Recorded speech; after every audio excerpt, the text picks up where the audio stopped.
This is it, guys. Last chance to make an impression on the College Football Playoff Committee before they make their final decision. Make this last game count. Let's go.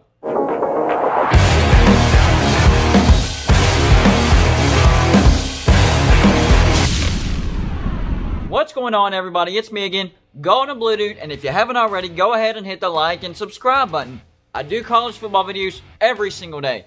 So whether you agree with me, want to talk trash with me, or talk trash to me, you're going to enjoy this channel. We all know that this is going to be championship weekend, starting with tonight, actually, the Pac-12 Championship. So this is the team's last chance to make an impression on the College Football Playoff Committee. Now, it seems like they actually already have their minds made up. It seems like it's going to be Alabama, Clemson, Notre Dame, and Ohio State, right? Yes, but there's still some things that could happen that could twist that around.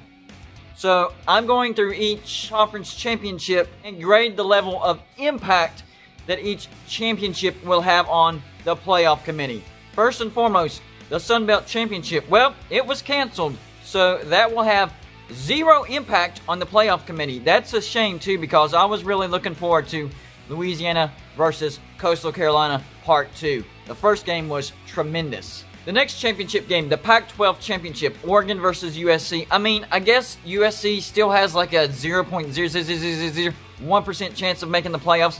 They are undefeated, and they have crept up to number 13, but man, a lot of crazy things would have to happen.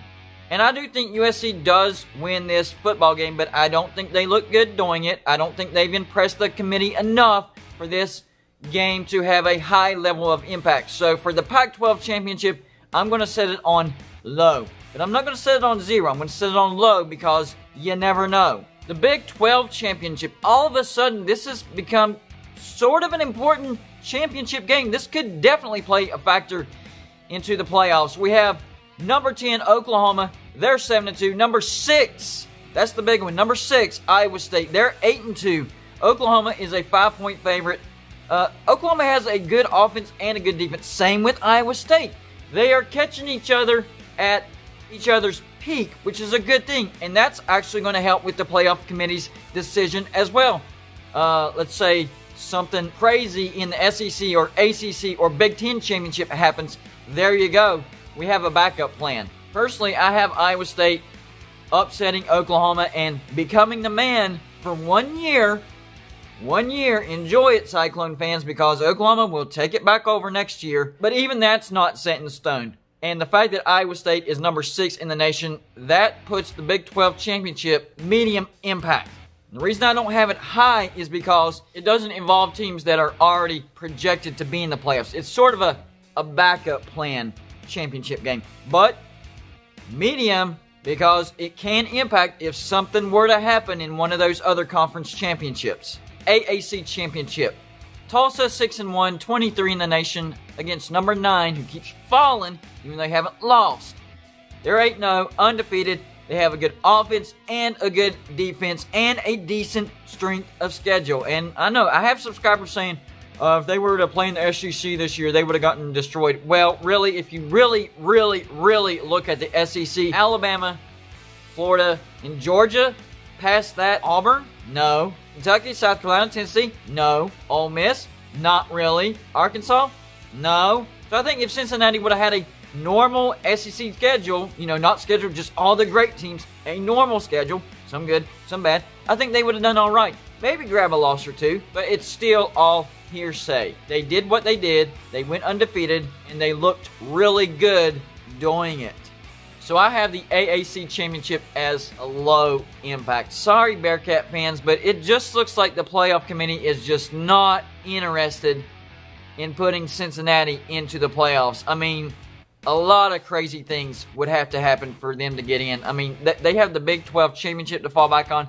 They have Texas A&M to fall back on. They have Georgia to fall back on. It's not going to happen.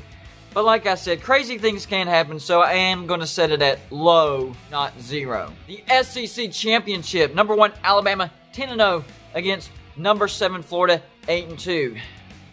That ranking still bothers me badly. They lost to LSU. This year, you should not lose to LSU if you're a good team. I think the playoff committee is looking at the quarterback battle, and Jones versus Trask is a high-profile quarterback battle. But it goes beyond that. Florida does not have a good passing defense. And this is not your regular Alabama team who's great at running the ball and okay at passing. No, they're great at passing. Alabama's going to have their way against Florida as far as passing. And Florida, if they don't match Alabama tit for tat, then they're going to get blown out. And guess what?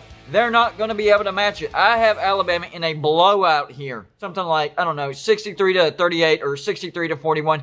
Because I do think Florida will score some points. They just won't be able to stop Alabama. But as far as impact goes, I'll say medium because Alabama's going to be in. But if Florida were to somehow stun Alabama and pull the upset, I don't know if the playoff committee would keep them out, especially after only dropping them one spot after losing to LSU. I'm inclined to think that if Florida beat Alabama, both Florida and Alabama would be in. But I just don't see that happening, and that's why I have the SEC Championship at medium impact on the playoffs. The Big Ten Championship. Line opens up. Ohio State is a 20.5 point favorite. Well, now they're having COVID issues. Olave, one of their prominent wide receivers, can't play. Ohio State does not have a great defense. Northwestern, this is not their first time being in the Big Ten Championship, so they're not going to be starstruck by the lights and everything, and they're not going to be just happy to be there. They're going to want to win this football game, and that's what's going to make this a down and dirty and ugly football game. I still have Ohio State winning this, but I think Northwestern's defense can keep this close. Ohio State has not seen a defense like this all year. Not Indiana, not anybody else. Northwestern has a legit defense.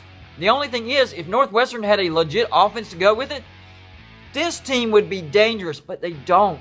Their offense is not very good. And the problem is, if Northwestern does not have a good game defensively against Ohio State, it could be a blowout. But I trust Northwestern's defensive coordinator to keep this game close. I don't think Northwestern is going to win this football game, but I do think they are going to cover the spread. My final score prediction for this particular game would be Ohio State 31 and Northwestern 20. Because even though Northwestern doesn't have a great offense, Ohio State doesn't have a great defense. We've seen that all year. They had one good game against Michigan State. That's not enough to convince me just yet. Prove me wrong, Ohio State, and I will give your defense the accolades they deserve.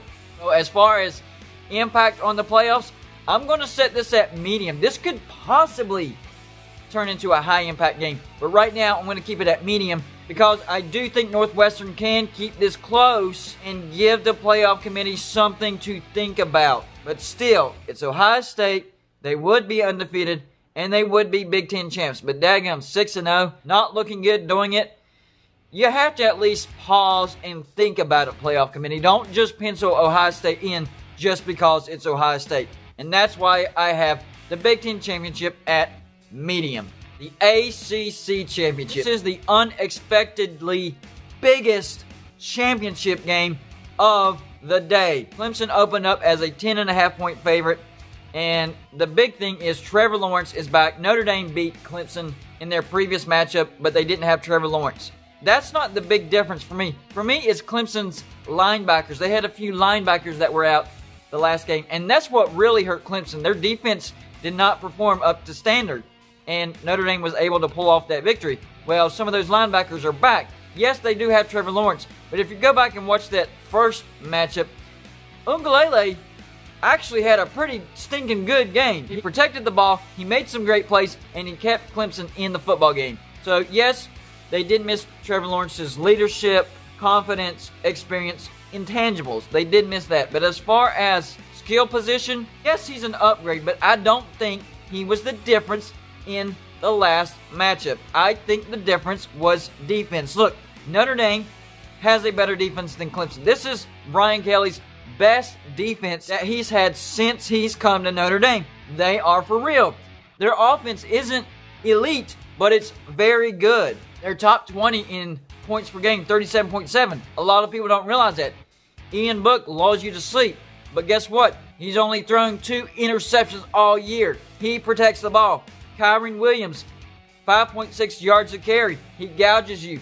They move the chains. They move the ball. They wear your defense out. And then, all of a sudden, you're in the fourth quarter with 2 minutes left.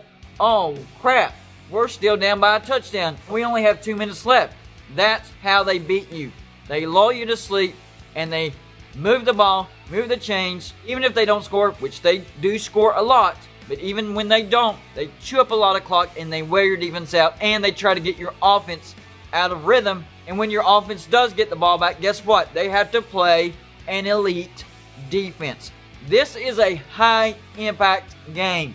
If Notre Dame upsets Clemson, Clemson could be out of the playoffs. But then again, they also could be a backup plan if some chaos happened elsewhere. And then, of course, if Clemson wins, they're definitely in.